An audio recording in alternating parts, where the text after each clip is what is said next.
Praise the Lord. ஆண்டவரும் அருமை இரட்சகருமாகிய இயேசு கிறிஸ்துவின் நாமத்தில் நான் உங்களை வாழ்த்துகிறேன். மறுபடியுமாக கர்த்தருடைய வார்த்தையின் மூலமாய் உங்களை சந்திப்பது மிகுந்த மகிழ்ச்சி. கடந்த வாரம் முழுவதும் ஆண்டவருடைய கிருபையினால் உன்னத பாடல் புஸ்தகத்திலிருந்து மணவாட்டியினுடைய சில காரியங்களை பார்த்தோம். நான் உங்களுக்கு மறுபடியும் ஞாபகப்படுத்துகிறேன். உன்னத பாடல் புஸ்தகத்தினுடைய மிக முக்கியமான ஒரு உரையாடல், அதாவது சாலமோனுக்கும் சூலேமித்திக்கும் இடையில் நடந்த ஒரு உரையாடல். அது இல்லாமல் சூலேமித்தியின் குடும்பத்தார், அரண்மனை வேலைக்காரிகள், நகர காவலாளிகள், தோழிகள், இப்படி நிறைய பேர் அதில் சம்பந்தப்பட்டிருக்காங்க அப்படிங்கிறத சொன்னேன். இதில் எல்லாவற்றையும் இயேசு கிறிஸ்துவோடு பொருத்தி பார்த்து நாம் குழப்பிக்கொள்ள வேண்டாம். நமக்கு தேவையான, அதாவது நமக்கும் இயேசுவுக்கும் தேவையான காரியங்களும் இருக்கிறது, நமக்கும் நம்முடைய குடும்பத்துக்கும் தேவையான காரியங்கள் இருக்கிறது, நமக்கும் கணவன் மனைவிக்கும் இடையே உள்ள காரியங்கள் இருக்கிறது. அதை அப்படியே பார்ப்போம் அப்படிங்கிறத குறித்து நான் உங்களுக்கு சொன்னேன்.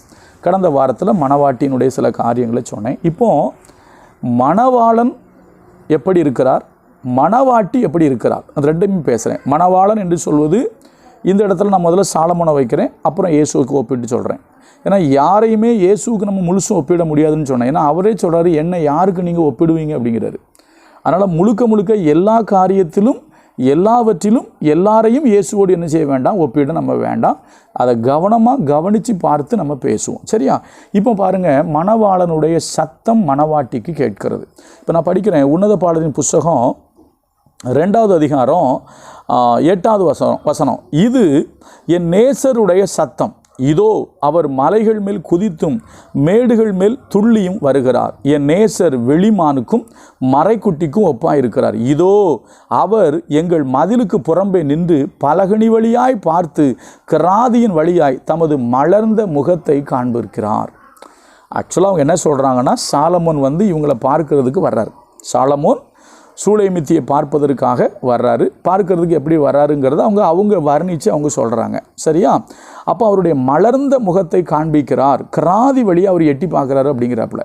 அப்போ இதுலேருந்து என்ன தெரியுதுன்னா, அந்த சூலேமித்தி மேலே சாலமோன் எப்படி இருக்கிறாருன்னா நேசமாக இருக்கிறார். நல்லா கவனிச்சுடுங்க, நேசமாக இருக்கிறார். அதே போல் தான் நம்ம மேலே நம்முடைய ஆண்டவர் மிகவும் நேசமாக இருக்கிறார். நான் முதல்ல சொன்னேன், அவருடைய நேசம் இன்பமானது, பரிமள தைலத்தை விட, அதாவது ஒரு என்ன சொல்கிறது, திராட்சை ரசத்தை விட இன்பமானது. அதை நம்ம ஃபஸ்ட் நாள்லாம் பார்த்தோம். அப்போ அவர் எப்படி இருக்கிறாரு, நேசமாக இருக்கிறாரு. அவருடைய சத்தம் என்ன செய்யுது, கேட்குது. அது சொல்கிறாப்புல, இது என் நேசருடைய சத்தம் அல்லவா அப்படின்னு சொல்கிற மணவாட்டி. அப்படி கொஞ்சம் தள்ளி வந்தீங்கன்னா, நீங்கள் இன்னும் கொஞ்சம் தள்ளி வந்தீங்கன்னா 5ஆம் அதிகாரத்தில் பாருங்களா, அங்கே போட்டிருக்கு நேசருடைய சத்தம் கேட்குது. என்ன கேட்குது? 2ஆம் வசனம் 5:2, நான் நித்திரை பண்ணினேன், என் இதயமோ விழித்திருந்தது, கதவை தட்டுகிற என் நேசரின் சத்தத்தை கேட்டேன். நல்லா கவனிங்க, நம்ம எல்லாருமே கர்த்தருடைய சத்தத்தை என்ன செய்யணும், கேட்கணும். இயேசு சொன்னார், என் ஆடுகள் என் சத்தத்துக்கு என்ன செய்யும், செவி கொடுக்கும். இப்போ இங்கு பாருங்கள், சூலேமித்தியை பார்க்கறதுக்கு சாலமோன் வராரு. நான் அதை இப்படி சொல்கிறேன், மணவாளனுடைய சத்தம் கேட்குது.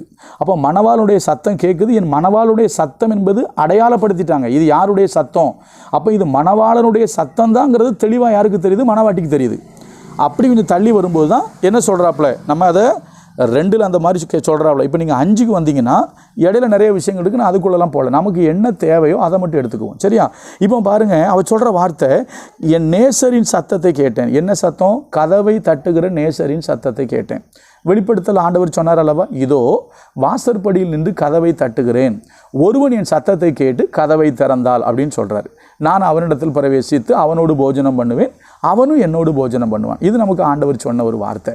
சேம் அதே தான் இங்கேயே வருது, சரிங்களா? இப்போ என்ன நடக்குன்னு பாருங்களேன். இப்போ இந்த மணவாட்டி பண்ண வேலையை பாருங்கள். அப்போது அவர் சொல்கிறாரு, கேட்டேன், என் சகோதரியே, என் பிரியமே, என் புறாவே, என் உத்தமியே, கதவை திற, என் தலை பனியினாலும் என் தலைமயிர் இரவில் பெய்யும் தூறலினாலும் நனைந்திருக்கிறது என்றார்.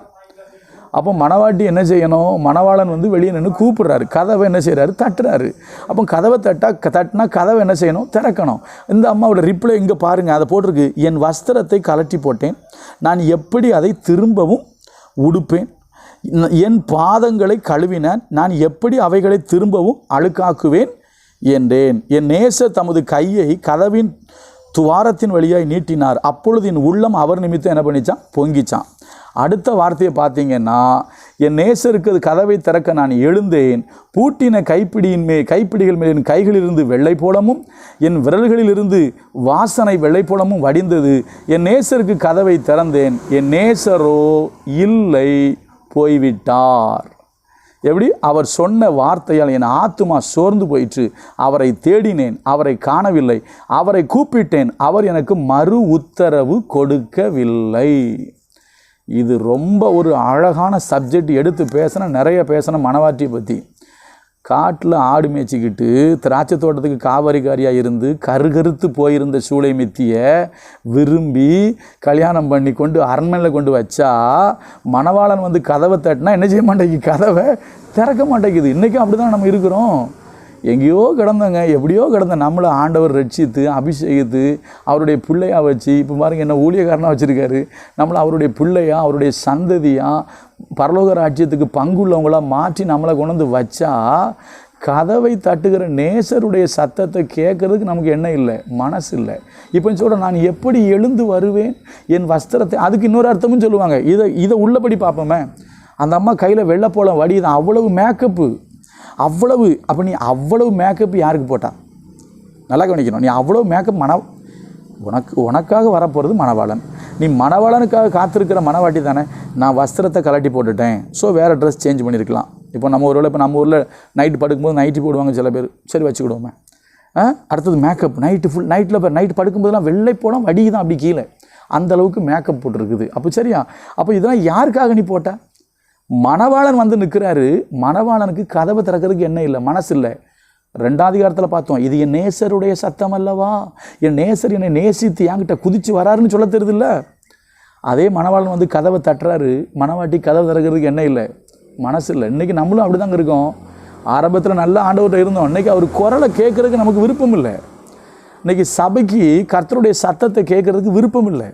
இன்றைக்கி சபை அப்படி தான் கெட்டு போயிட்டு இருக்கு. தெளிவாக இருங்க, கர்த்தருடைய சத்தத்தை கேளுங்க. அவருடைய சத்தத்தை கேட்டு நீங்கள் கீழ்ப்படிங்க, கதவை திறங்க. இன்றைக்கி நிறைய அதான் ஒரு பழைய பாட்டு உண்டு, எத்தனை தேசத்தார் கர்த்தரின் சத்தத்துக்கு கதவடைத்தார். சுவிசேஷத்துக்கு இன்றைக்கி நிறைய இடத்துல கதவடைக்கப்பட்டுச்சு. அதாவது நாடுகள் சுவிசேஷத்துக்கு கதவடைக்குது, சபை சத்தியத்துக்கு கதவடைச்சிக்கிட்டு இருக்கு. சரியான சத்தியம் பேசுகிற ஊழியக்காரனா அவனை கூப்பிடாத, அப்படி தான் இன்றைக்கி சபை போயிட்டுருக்கு. மணவாட்டியே, மணவாளனுக்கு உன் கதவை திற. நீ திரும்பி வந்து பார்த்தாங்க, யார் இல்லை தெரியுமா? மணவாளன் இல்லை, அவர் போயிட்டார். அப்புறம் தேடி விழுந்து ஓடுது. அதை விளக்குறேன் அப்புறமா. கர்த்தர் நல்லவர். நல்ல மணவாட்டியாக, தேவனுடைய குரலை கேட்டு கதவை திறக்கிற மணவாட்டியாக, நேசரோடு தொடர்பில் இருக்கிற மணவாட்டியாக இருக்க கர்த்தர் உங்களை ஆசீர்வதிப்பார். God bless you.